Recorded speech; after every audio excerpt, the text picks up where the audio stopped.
Welcome to the My Tennis Coaching Podcast, your go-to resource for all things tennis coaching. Stay tuned for insightful discussions and practical tips that will make a real difference on and off the court. As a tennis coach, have you ever wondered why tennis players seem to forget what they're doing one week from the next? You could spend weeks upon weeks developing technique only to see the player forget what they were doing. And the idea of repetition, and no matter how many times you repeat the same action, the player again cannot pull it out in a match court. Welcome, as always, to My Tennis Coaching Podcast on a very hot English summer's day. Once again, it's absolutely roasting here at home, but I hope you're all well. And today we're going to look at a recent paper released this week on Cognizant action in sport, or cognition, as it's sort of mainly sort of mainstream sort of known as, or cognizing from maybe an ecological psychology point of view. So for many years, there's been this idea of memory and how players, if they repeat something enough, then that gets stored within the brain or the body, muscle memory. And then when put sort of under pressure, they can just sort of retrieve that information or recall that information. So this paper was released this week by Duarte Araújo. I always struggle to pronounce Duarte's name, so apologies. And Duarte is, to quote myself and Matt Wiggum, the man, the myth, and the legend, especially when it comes to ecological dynamics within sport. Duarte has done work with the ITF. He obviously works at the University of Lisbon, and is a real sort of leader and leading voice within ecological dynamics in tennis. So really interesting paper. I've got the paper in front of me, so I'm going to be referring to it at the various points. And I've just, like last time I did a paper review, I'm just going to sort of pull out sort of quotes and then just sort of talk through them as well. So I will leave a link in the description after the podcast. So if you want to look at the paper yourself, you can look at it. So the first one here is cognizant action is not initiated by stored representations. So for a long time within tennis coaching, but maybe human behavior as well, we've had this idea of the brain acting as the central controller, or the central executive. So the brain controls movement. The brain processes the information, the perception element. It then makes sense of the world, and it then tells the body how to move. So from a tennis point of view, it's like, well, you read the height, the speed, and the spin. So you read the ball characteristics, and then the brain does all the very complicated maths to work out where the ball's going to land and where you need to position yourself. So that's been a assumption for a long time within tennis. That's what the brain does, and you will see it in tactical and technical models within coach education, sort of ready, read, react. And the idea is, well, if the brain does it, if the body and the player does it enough, then you understand what good is, what good technique is, and then you'll store that as a schema, as a representation. So when you find yourself in that situation again, you just pull it out like a computer file. There's no actual evidence that happens. Now, obviously, again, I'm not into neuroscience. I don't claim to be a neuroscientist, but from what research I've done into it is, yes, when people move, the brain does have activity. And from an ecological dynamics point of view, the brain isn't the controller. The brain doesn't control movement as such. The brain is very much a moderator. It's a regulator. It helps control the entire system. And within information processing and traditional coaching, we see the brain as very much the controller. And we separate and we decouple things like mental skills and tactical skills and technical skills and physical skills. From an ecological psychology point of view, it's a complete system. Like, you can't separate tactics, technique, psychology, mental skills, or physical skills. It's all embodied. It's all in one. And that's a huge disconnect for a tennis coaching point of view, because we often teach those 4 performance factors, as we call them in tennis, separately. So we teach the technique first, then we teach the tactics to link with the technique. Then we may work on the physicality, the movement, and then we'll maybe sort of introduce some psychology into it as well. And that's embedded in coach education across the world today. But what we have to understand is, well, if there's no central controller, i.e. the brain, then the system acts as one. It's a complete system. You can't decouple the system. So what the quote says there is, well, if we're looking at cognizing or cognizing is, well, if we take action, it's not stored in the brain. It emerges. It emerges from the environment itself. Again, we talk about this quite a lot on the podcast, but if we think about performance environments, they are a synergy together. They are closely interlinked and coupled. Without the environment, the player doesn't know how to move. And what we have to understand is that in the action, so let's say a forehand, it's a relationship to the ever-changing dynamic environment. So that's why like things like shadow swings are an absolute waste of time, because there's no information to use. There's no information to guide the player into how to perform the action. When you strip away information, it strips away the game. And we talked about that over the past couple of weeks. And what we have to understand with player behavior is it's a relationship between the player and the environment. And when I was watching players this week, I was really sort of focused or lens on player behavior, like how do they behave in certain situations, because that's really what performance is. And there's a great quote in here, which I'll come to in a few minutes. Here it is: performance is what people do, and it can be observed. Performance is not the consequence or result of action. It is the action itself. And that's, again, something that we need to take into consideration. Like, performance is not an outcome as such. A performance is how the player behaves in the environment and in that situation. The paper then goes into sort of memory and the role of memory. The idea of the brain stores memories is an easy one to understand, because we definitely remember past events. We definitely remember what happened yesterday. What's a little bit grey and cloudy is, okay, what's the role of memory? Like, if we think about everything that we do today alone, like, how many things will you perform? Like, how many actions will you perform today as a human? There's a couple of 100,000 actions. How can you remember all of those things? And some people may say, okay, well, you will just remember the good ones. Again, goes back to good technique. So if you think about the millions of forehands Nadal hits, okay, so he only remembers the good ones in that sense. But that, in that case, then why does he miss? Why does he miss forehands if he just pulls the perfect forehand shot from his brain? Like, how does he miss? So we also have to understand that the brain isn't a hard drive. It's not a storage system. The brain, again, is a moderator. It regulates the system, the body, and we almost sort of think about it like a computer system. And that comes back from, again, 1960s psychology with information processing, when the computer was really sort of becoming mainstream. We used the metaphors of computer systems to explain how we remember stuff. So within ecological psychology, we don't have memory as such. We just remember past affordances. We just remember of sort of key transactions that we've had in the environments. Like, we remember what a tennis net is because we interact with it on a daily basis. We remember what a forehand is because we, again, interact with it on a daily basis. But because there's no such thing as a forehand and there's multiple forehands, we're just constantly interacting in real time. And there's a great bit in the paper as well, I can't find it off my head, that Duarte says, like, every action is unique. Like, every forehand you hit is unique. You'll never hit the same forehand ever again, because there'll be variance within the environment. There'll be variability.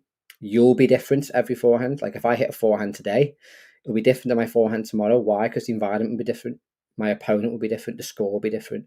I will be different. Hopefully a little bit lighter. I'm trying to lose a bit of weight. So everything is ever changing. So we've got to get away from this idea of, okay, we just want the player to remember things. And the amount of times over the years I've sort of said to players, how can you forget that? Like, we spent ages doing that. We've just spent 40 minutes working on that forehand and you've forgotten. And it's, again, because they don't store it as memory. They are just interacting in real time with direct perception. And we have to understand this idea of cognition and the brain being a controller as well. If we think about a serve, like a 140-mile-an-hour serve, you've got less than half a second to react, to actually perceive it and put it into action. it takes probably a little bit longer than that for the brain to send signals to the hands. So if the brain is a controller, like you can't describe that. And that's where the whole easy example of, just muscle memory. The hands just move on their own, which they don't. Like the nervous system still plays a part. And one thing I would state in this, like in ecological psychology, and it's in the paper as well, it's not saying that we don't say the brain's not important. And we don't say that the brain is involved. We just don't see the brain as a controller, which again will probably blow a lot of minds, me saying that on this podcast. And if you are watching live, it's great. Got quite a few people watching. Feel free to leave any questions, comments, thoughts in the chat as well. So yeah, so the serve's a great one. Like it takes longer for the brain to send signals to the hands and the feet than the ball reaching us. So how can we explain that? And we'll sort of look through sort of why that happens and how players self-organize as well. So that's the sort of first bit. It's all about the environment. And the second bit here is information is not instruction. Information emerges as affordances for action, not as commands to be executed. Now, this is an interesting one because we believe information, especially from the coach, is really important. So, like, if I'm working with a player, I should tell them when, how, and what to do at all times because I'm the fountain of knowledge. I know the biomechanical frameworks. I know the tactical frameworks. I'm a very experienced coach, so I should tell the player all the information. If we see this player environment relationship as really important, then explicit instructions are kind of irrelevant. So me telling the player what to see, what to do, to some regards, is pretty pointless because the player is just going to perceive and act based on the information that they see, feel, and hear. If I tell them to get their racket back early, or if I tell them to swing low to high, it may sound like what I'm doing. I know what I'm doing. But for the player's relationship and environment, it's pretty pointless. And we also have to understand that we don't see the world through the player's eyes. So my perception of a situation is different to a player's. Even if I'm standing in a relatively same position, I'm not standing in their position. I'm not the same height as the player. I don't have the same experience. I don't have the same action capacity, so the technique or the skill, as the player. Therefore, my shots will be different. So in a situation, let's say, for example, the ball comes cross court and I'm just behind the baseline and I see a space down the line, I might choose to go down the line because I have the belief and the skill, the action capacity to go down the line off that ball. My intention is quite clear. But my player who's shorter than me hasn't got the same forehand as me, hasn't got the same level of experience as me. They may go cross court. Now, in that situation, like I would probably have a go at my player and say, "Oh, what are you doing? Like, there's a space down the line. Like, that's an easy shot." The bit that we don't really fully appreciate is, yeah, it's easy for me because I'm not playing the game. 2, I might hit that shot, and 3, I'm not taking into consideration the player. And that's why, like, when we have these frameworks for players of like patterns of play or high percentage tennis, like it sounds really good and really sort of like it makes sense, but it makes sense in a very decontextualized way because again, there's no guarantees that 1, I can make that shot, or 2, it is the right shot to play. So when we think about information as a coach, I've stopped giving information to players in terms of where and how to hit the ball because I generally don't know. I really, really don't know. What I can do is guide a player's intention. So intention is what they're trying to do, and intention, and there's a lot of conversation in the paper about intention. So intention drives your attention. So your attention is where you look, and intention is what you try and do. So if I'm trying to attack the ball, that's my intention. I'm going to look for opportunities to attack. So my attention is drawn to maybe short balls or a slower ball or my opponent being out of position. That then drives my action or my perception and my behavior. So intention is absolutely massive. And myself and Matt Wiggum have just finished a paper that we've submitted to the ITF on intention and attention. So hopefully, if it gets published, I will discuss intention and attention more on this podcast. But that's really key because if your intention is to survive, and I did a LinkedIn post this morning for a couple of weeks, like if my intention is just to survive. So I did a session the other night with my players, and it was a pressure point situation where they had to deal with different score pressure. And I noticed behavior, because I talked about behavior before. I noticed sometimes when they were quite ahead, they start to get quite passive and quite safe. Or sometimes when they were quite far behind, again, they were passive and quite safe. And what did that look like? Well, it looked like hitting the ball down the middle an awful lot. It looked like a lot of moon balls. It looked like a deceleration of the racket.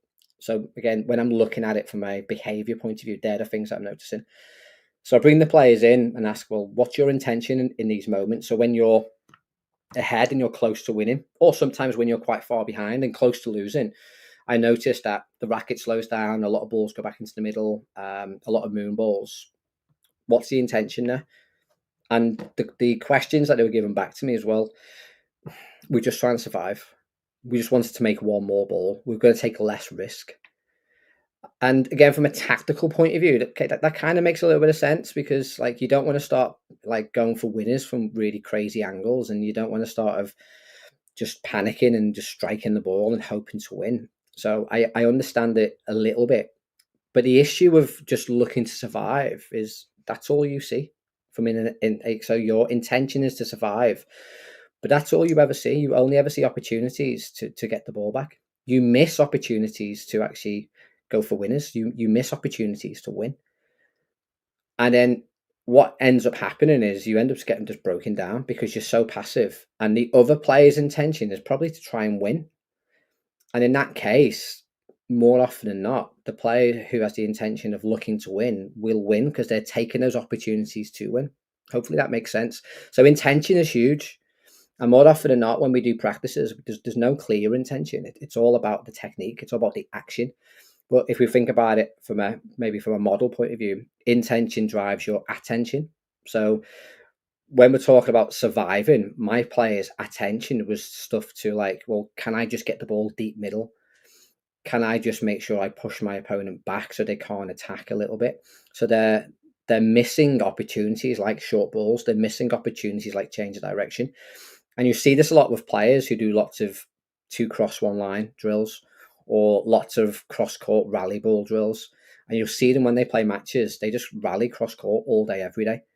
And they miss loads of opportunities to change direction. Why? Because their intention is to keep the ball in, and their attention is just driven towards that information that they've been practicing in sessions. And their sensitivity to those affordances is always there, but they miss other opportunities. So affordances or opportunities for action. So let's say a attacking short ball. You only see this short ball attack if you're looking for it, if your intention and attention is sensitive to that information. So what I said to the players is, well, you've got to start switching your attention and your intention. Like you can't just pre-plan it. Again, this is in the paper. Like you can't pre-plan in this point I'm going to look to win, or in this point I'm going to look to survive, because every single shot is unique. So you've got to be quite skilled as a player to shift your intention and attention in real time during the point. And I think that's a really, really important thing as a coach. And that's what an ecological minded coach will do, is they'll guide players' intention and their attention. It won't be so much about looking at sort of perfect technique and stuff. And with affordances, so affordances are opportunities for action. Again, it's very difficult to set affordances up. So if I use the example of I want my player to be more intentional on short balls. So on the short ball, I want their intention to be to attack. A classic example might be short ball attack. Sorry, Craig Blythe, if you're watching me, and that's your favorite drill. Like just feeding the ball mid-court and getting the player to attack. Great. It's quite clear. It's quite intentional as such. But when you put the player into a match, they don't know it's going to go short. So their attention needs to be around things that may prompt or be what we call a nested affordance, and may open up more opportunities to that short ball. So when you're working on like a short ball or getting your players to attack short ball, you've got to create practice designs where that might emerge. So again, a classic one that sort of I do is I might put the orange baseline out. And if my player gets past the orange baseline with both shoes, tram lines are in the far side. So what I'm trying to encourage the player to do is see opportunities to get forwards and take advantage of a nice rule. Because obviously if you get past the orange baseline, tram lines are in. But we'll serve and we'll play. And there's times where players won't get past the line. But I'm trying to encourage that intention and attention. So I think when we think about information, it's not from the coach. It's not explicit instructions. Information is from the environment around. Again, me and Matt talk about this a lot in the ITF paper, which hopefully we can share with you. It's sort of in due course. And that's where, again, I've said on the podcast, I'm much more of a environmental designer. I'm a practice designer. I'm not sort of a explicit coach. And people find that really strange when you watch me coach, because I'll stand back and I'll just watch. And I'll watch, and like I said before, I'm watching behavior. I'm seeing how you behave in certain situations. I'm seeing what I'm trying to work out what your intention is and where your attention's guided. And then I'll just manipulate the practice design. I'll just manipulate the environment to try and encourage more positive behaviors. And that's quite backed up in this paper through things like this. Like if we understand that the brain isn't a controller, then we've got to make sure that the interaction, the relationship between the player and the environment is the most important part. It's not the instructions. So things like demonstrations, yeah, great, because you might bring attention to certain things, but the actual player is going to interact and they're going to develop the skill within the game itself. So that's the second bit. So let's move on to the next one. Traditional drills remove the dynamic coupling that give actions meaning. We discussed this over the past few weeks. So when we strip away the environment, we strip away the information, we take away all the vital, rich stuff that the players need. If we move our thinking from, okay, the brain is the controller, to the brain is a moderator and the system regulates and self-organizes itself, it completely changes how we coach. And there was a comment on LinkedIn, I won't mention the guy's name, quite a famous guy in sport. And he said, well, we can just blend all these things together. We can have like information processing, we can have ecological dynamics, we can have closed practice and isolated practice, and then we can have unopposed practice. We can mix them all. And it doesn't really affect behavior. It does massively. It affects behavior of coaches and players. So I watched a session this week with a coach, and they were very much the idea of, okay, I'm going to teach you how to hit the serve, and I'm going to teach you how to do it. And it was all explicit instructions. So telling the player where to throw the ball, where to bring the elbow back, how to throw the racket towards the ball. There was a lot of building up skills. So lots of throwing at the start, which again, classic one, I've done it myself. Lots of throwing. Then it was throwing the ball up for the ball toss and get the ball land on the racket. And then it was putting it all back together and getting the player to serve into an empty service box. And I understand that idea, because again, if you teach the player from a explicit point of view, you're giving them the information of where the racket needs to be, where the ball needs to be. You're giving them the information of it's a throwing action, and you're showing them how to throw. So you're very much priming or training the player, the brain, to perform the action. When those players then go and serve towards the end of the session, there's no transfer. Nothing transfers. That throwing action which they worked on isn't there. The perfect ball toss isn't there. Why? Because the different skills. The environment's changed now. So when you throw a ball in isolation on its own, great, you get really good at throwing a ball. When you introduce a racket and a ball, it's a different skill. So the player then starts to interact with the environment. The player starts to interact with two balls. Like, how many times have you done that drill? And again, I've done it myself, where you get them to throw the ball up and the ball lands on the racket, and they do it really well. Pardon me. Then you reintroduce the racket, and it all goes to pot. Like the ball toss starts going all over the place, and you can't quite work it out. Because again, that's a classic example of a traditional drill, and you are just removing that dynamical coupling. When I teach to serve now, and I did a session last night, I have a quick sip on my drink because I'm getting dry throat. I did a lesson last night with an adult beginner. Oh, she said she was a beginner, but she's more of an improver. Again, adults always have a They either think they're not as good as they are, or they think they're too good. But she said that she really wants to work on the serve, and she spent loads of time on the serve, and she just can't get it right. Perfect. Okay. So traditional me would get her to stand with her basketballs, hit some serves, and now look at her movement and her technique. What I did last night was, okay, you're going to serve, I'm going to return, and we're going to play. And she's like, what? I said, yeah, so if you serve, I'll return, and then we'll play the point up. She's like, yeah, but I really want to work on my serve. I'm like, yeah, we are, because you're serving. And she's like, oh. I said, just have a go, and then if there's any sort of things I can help with, then I'll just give you a shout. And she looked a bit complex, a bit confused. So we go off and we play.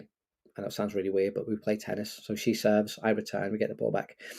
And to start with, obviously she's nervous and tight, and she's sort of making quite a few errors, as we probably call them in tennis.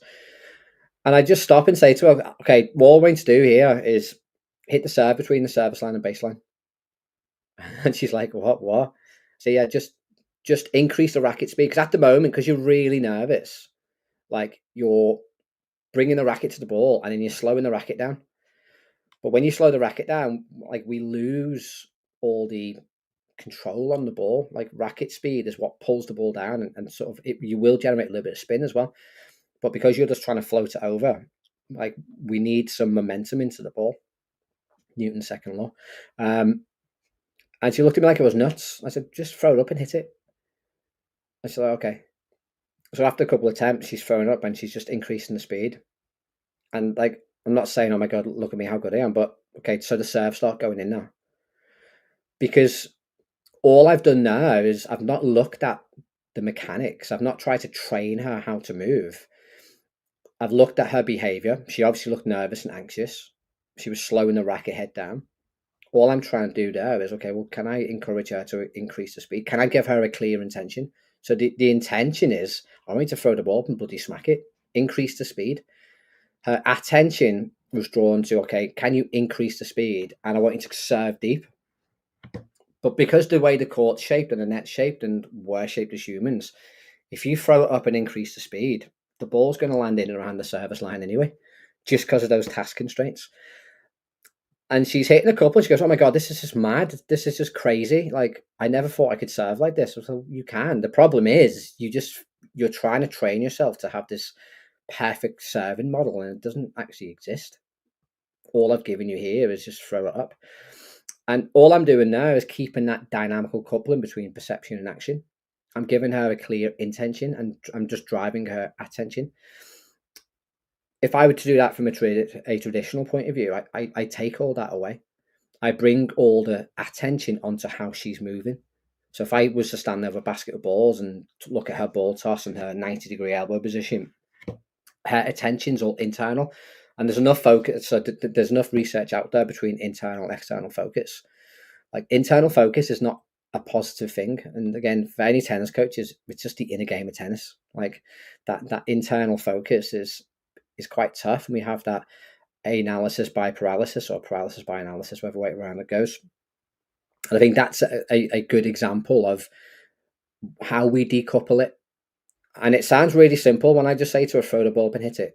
But it's really effective, because again, I'm just making sure the synergy between the player and the environment is there. I'm just getting her to interact with the environment. She's not really interacting with me. So we are sort of maybe just sort of racing through this. So I do apologize. I will answer questions and stuff at the end. So if you do have any questions or comments, please do leave them in the chat. That'd be really, really good, because I do like the questions. It's probably my most favorite part of the podcast. So next one, skill behavior in sport does not require prediction. It requires attunement to affordances and strong anticipation. Page 6. I've not got my glasses on. Apologies. So we talked about this at the start of the podcast. So we have this assumption that we predict where the ball's going to land. So we have this idea of ball characteristics, height, speed, spin. And as a human, we predict where the ball's going to go. So we look at the height, we look at the speed, we look at the spin. And we do lots of these sort of exercise with kids, especially young ones. Okay, if the ball goes high, say high. If the ball goes low, say low. If the ball goes to the forehand, you shout forehand and backhand and stuff like that. the issue that we have is, well, if we think about height in meters, if we think about speed in miles per hour, the human brain doesn't have any idea what those concepts are. Because if we think about mathematics and physics and predictive mathematics, like, they're all human-made concepts. And I'm pretty sure we've had a brain since the evolution of mankind or humankind. So the brain doesn't think in those sort of abstract terms. So what the brain does, it just reacts in real time. And we use a thing called tau, which is it's distance. I can't remember what tau is now, but I'll come back to me. But it's basically, it's direct perception. It's seeing how an object moves within the environment. And when we look at predictive models so much, we actually engage the brain when it doesn't want to be engaged. And it almost goes back to that paralysis by analysis. Like, if you ever get your players to shout stuff out when they play, you're actually interfering with the perception action coupling. And I've done this myself quite recently as a bit of a test. Like, if I get the player to call things out before they hit it, like, is it accurate? So the classic one is rally, attack, defense. Like, so if they call out rally, is it actually a rally ball? Is it a defense? And does it actually cause some hesitation? And it does. And more often than not, you're already moving before you called out the action. Why? Because you are attuned to the environment. You're already moving before the ball's got to you. So we just have to be careful with the predictive stuff. Sorry, looking at my notes. Because again, it goes back to this idea of simulations. Like we almost treat the brain as a computer. From an ecological point of view, it's just direct perception. So we don't need any prior knowledge to a game. We can just interact with the game. I talked about this a few weeks ago on the podcast. Like, a beginner will just walk on a tennis court and they will play tennis because the environment invites you to play tennis. The net invites hitting over, the racket invites holding, the ball invites striking. So they will be able to play tennis without any prior knowledge. I think sometimes as tennis coaches, we believe that we have to train players, all that stuff first. We need to give them knowledge of the sport first. And what we have to understand from an ecological point of view is players detect what's becoming available. Like, they can see it in real time. It goes back to what I said before. We don't see the world through the player's eyes. And with anticipation, we're not guessing where the ball goes. It's just a real strong, continuous coupling. We're just constantly moving. And if we look at the perception action coupling, it's ever flowing. Like, I'm seeing, I'm acting, then I'm seeing. And it's just that completely non-stop cycle of perception and action. And I think sometimes with predictive models, it's really dangerous. And a classic one of this is, like, I think a good coaching example is when we try and get players to hit the ball deep and we put a line out and we say, well, if the ball lands there, it's going to be deep, so you need to move back behind the ball. What we don't take into consideration is someone like a Nadal, who hits the ball sometimes quite short, but hits the ball with so much spin that it kicks back. So it's that predictive idea of, well, if the ball lands there, you do this. Well, we don't actually know, because each player, every shot is unique. And that's where I've pushed back quite a lot recently on patterns of play. Like, I can't predict if I hit the ball there that this is going to happen next, because I don't know what you're going to do as my opponent. I don't know how you're going to interact. And I was guilty of this for years as a coach, of doing short ball down the line, coming to net and volley.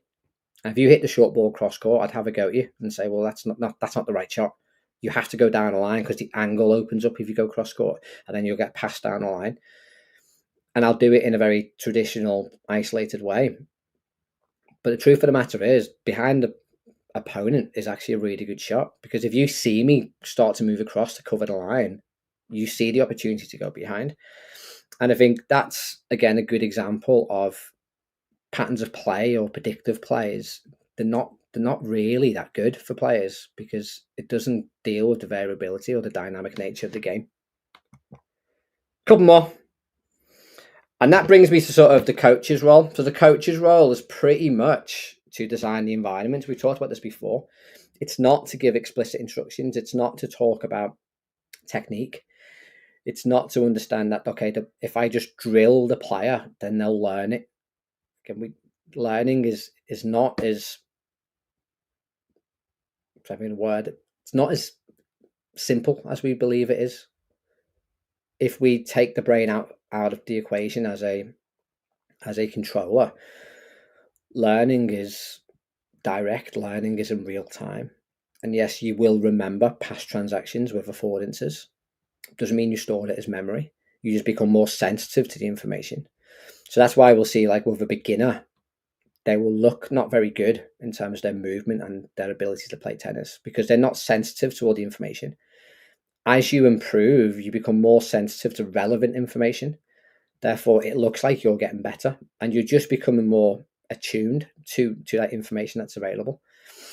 And I think as coaches, we almost have this simple to complex idea where, okay, we'll start simple. We'll just do throwing and catching, and then we'll make it more complex later on. But the problem is, again, you then strip away all that relevant information. A better way is to just scale the court down, make the court smaller, make the ball smaller, make the racket smaller. It's called mini tennis. We've had it for 20 odd years. Like, that's a better way than getting sort of players to throw and catch. So with all the stuff we talked about in this podcast today and the paper, it's not about giving explicit instructions.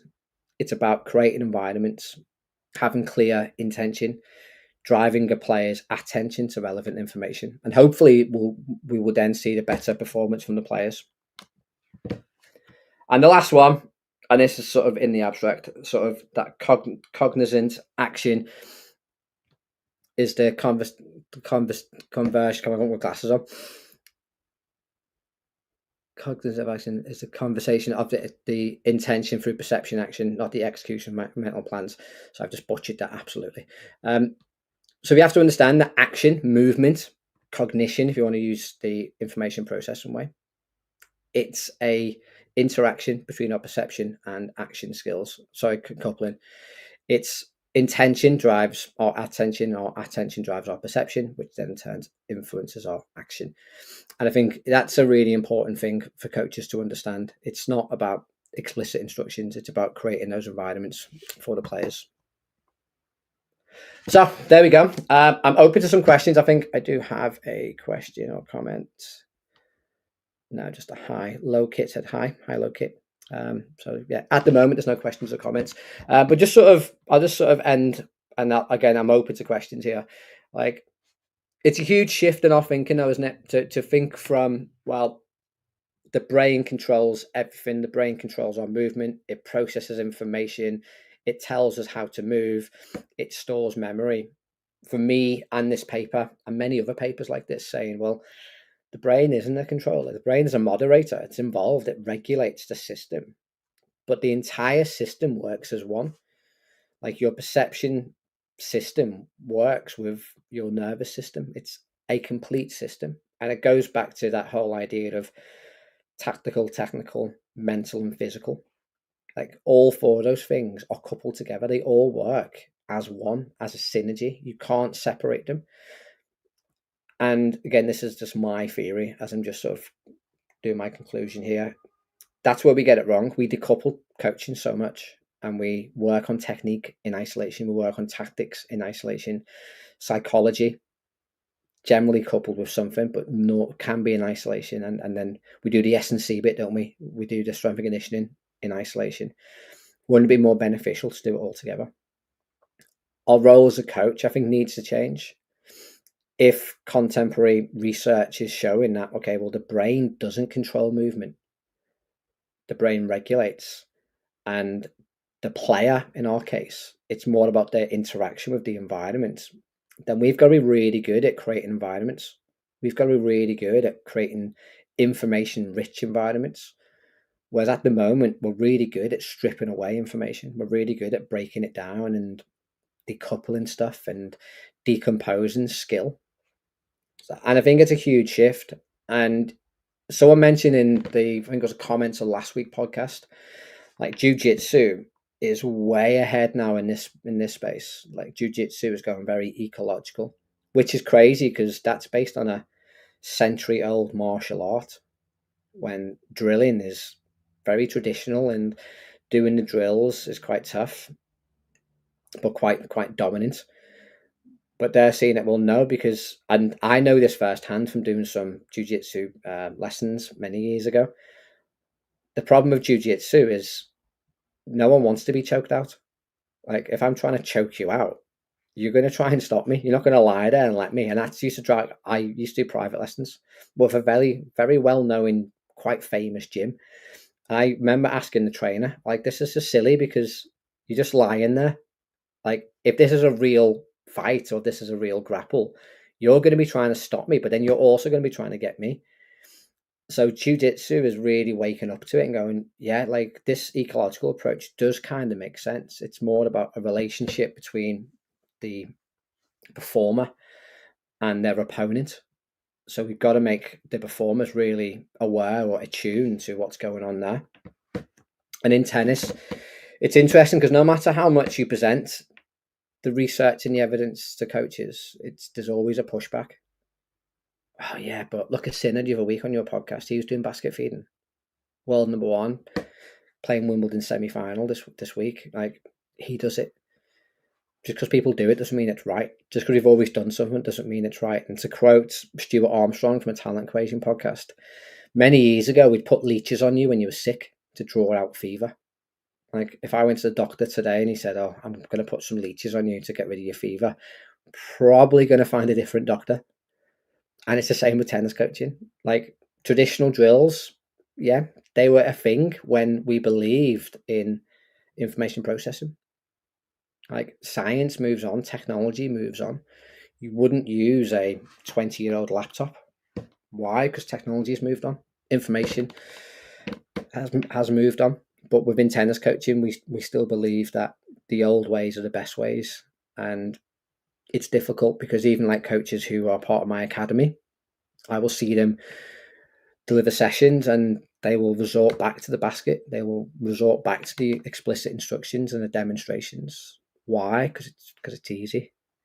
It's easy and it looks like learning's taken place. And there's also a assumption that that's what coaching is. And when they look at my sessions and it's me just telling someone to throw up and hit it, people go, well, what the hell is that about? That's not really coaching. But hopefully after listening or watching this podcast, you have a better understanding that the brain isn't a controller. The brain isn't the central executive or the control center as we believed it used to be. The brain is a moderator. Really good paper. I'll leave the link in the show notes once this is uploaded. As always, if you do enjoy the podcast, please like and share it. Please leave comments and stuff down below. I am planning on doing a podcast next week. Then we hit summer. And obviously my kids are off school over the 6 weeks. So I'm not sure if I'll carry on the podcast over the summer or we'll have a break, but I'll try and make that decision next week. Any questions or comments on the replay on the stream, let me know. And until next week, hope you enjoyed it. I'll see you soon. Thank you for tuning in to the My Tennis Coaching Podcast. If you enjoyed today's episode, be sure to subscribe so you never miss an update.